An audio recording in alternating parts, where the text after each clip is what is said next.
We are joined by veteran journalist Vergel Santos of the Center for Media Freedom and Responsibility. He will also help us understand the impact of these false claims and how Filipinos can avoid being misled.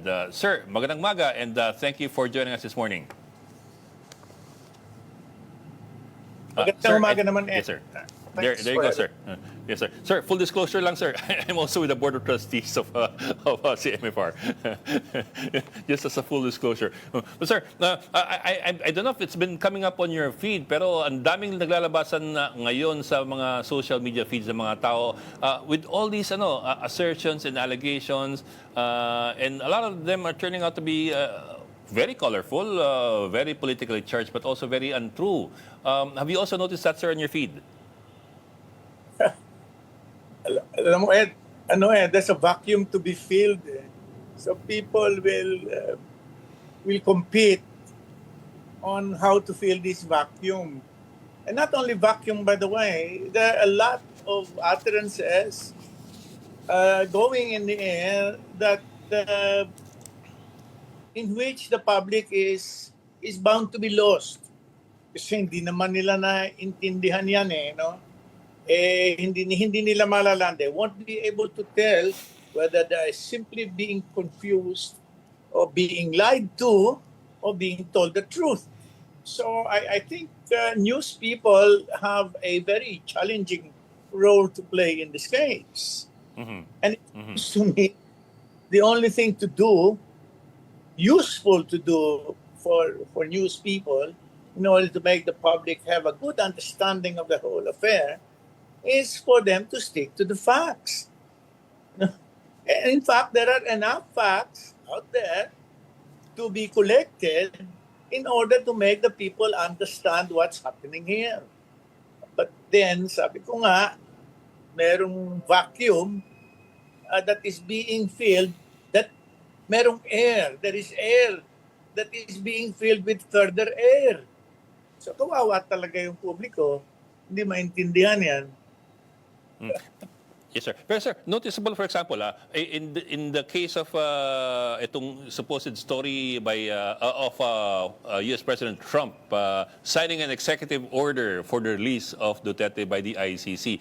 I mean, anybody with any familiarity with the issues would know that that Trump would not have a. I mean, the U.S. is not even part of the Rome Statute, so that's quite a given. However, sir, the way that the story is written almost makes it look like it's a news story, almost like it's a wire story, except that it is not by a wire agency. So apparently, people can't tell the difference anymore where to source their news. If it looks like news, it sounds like news.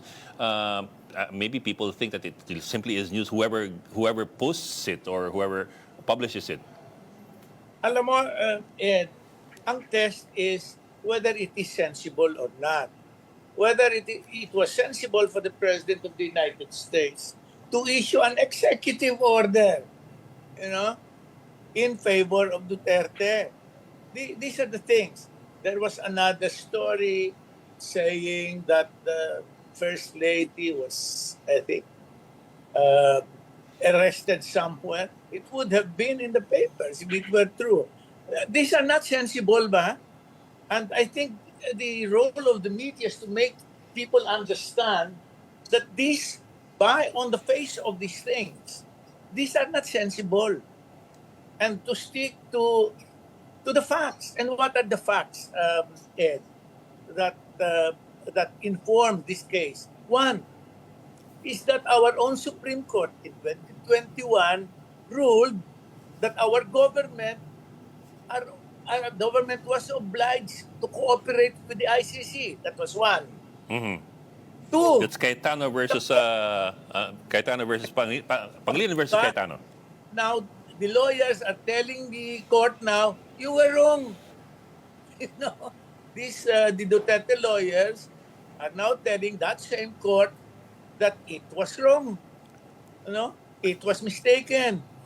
Now, the other one is that in the first appearance of Duterte at the ICC, the court itself said everything was in order. The arrest, the flight, and all circumstances surrounding that. That was clear enough. Oh, that's a fact. So if you alone took those two facts, you will be able to explain to yourself that these people in this country have no way of of uh, of enforcing any national jurisdiction over the case now that Duterte is in The Hague. It's simple, practical matter. You know, that cannot be done. Everything has been done for him that could be done, and nothing else could be done. Now, apparently, certain lawyers of Duterte would like certain people in this country punished instead of working for Duterte's, because they themselves know that there is no way they can bring back Duterte at this time. So they just want certain people punished. Probably the policemen, government lawyers, and people like them. But that's about it. But those are beside the point now. We're past that. Yes, sir. So I But that yes, we sir. should make people understand what applies and what does not. Sir, to your point a while ago that we just stick to the facts, but isn't that also part of the problem that people nowadays don't seem to know anymore where to get their facts from? I mean, some people think that whatever they see on their social media feeds are automatically facts so long as they agree with them. Well, I think news people should make them uh, should help them see what news or what utterances or what reports are sensible and what are not.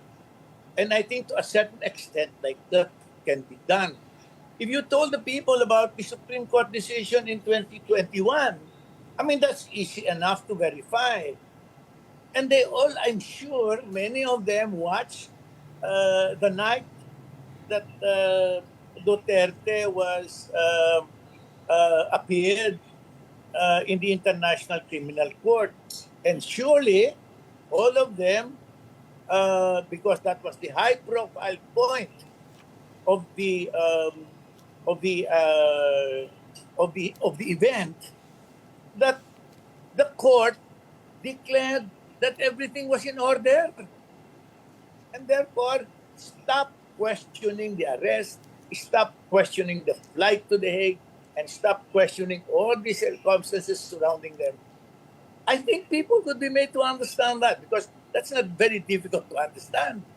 What is Things become difficult precisely because we allow this bombardment of of uh, stupid contentions and fake news from all fronts. This is what. So I think there is a need for news people to um, shield the public from all these things by simply going to the relevant facts. Okay, sir. What would you advise the public to keep in mind as far as this? Because this is only the start of what can be a very, very polarizing, 6 months to 1 year. What would you advise people to keep in mind when they see, look, hear, read about this issue? Uh, I think they should. It is. I am not telling them not to listen to all these lawyers, but they should themselves realize that they've been listening to the same things. You know, and these things that the lawyers say should be juxtaposed with facts. And what are the facts? Supreme Court decision. And the latest one was that the Duterte lawyers were denied by the Supreme Court. And I think we should explain that it was predictable, because after all, before that, years before that, the Supreme Court had ruled that our government was obliged to uh, to cooperate with the ICC. Of course, the question is that uh, uh, could the president have disobeyed the court? You know, the president did try to somehow uh, not cooperate. Actually, the president simply passively cooperated because it was a matter of politics. The president did not allow those investigators from ICC any look at official records.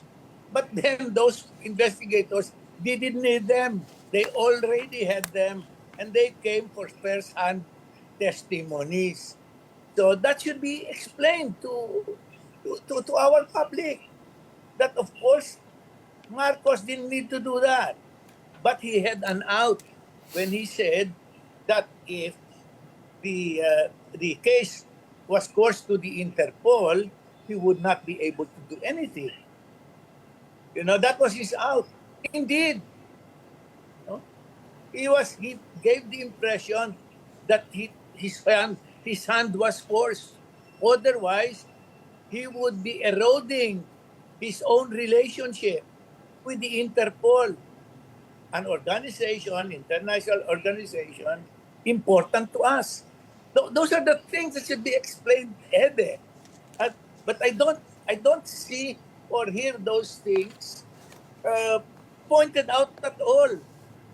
I cannot quite understand why. When the idea is to make the public understand, to be more clear on what's happening here. Okay, I'm afraid we're out of time, sir. But maraming salamat for joining us this morning and giving us your insights, veteran journalist Vergel Santos. Maraming salamat, Salamat. sir. Salamat.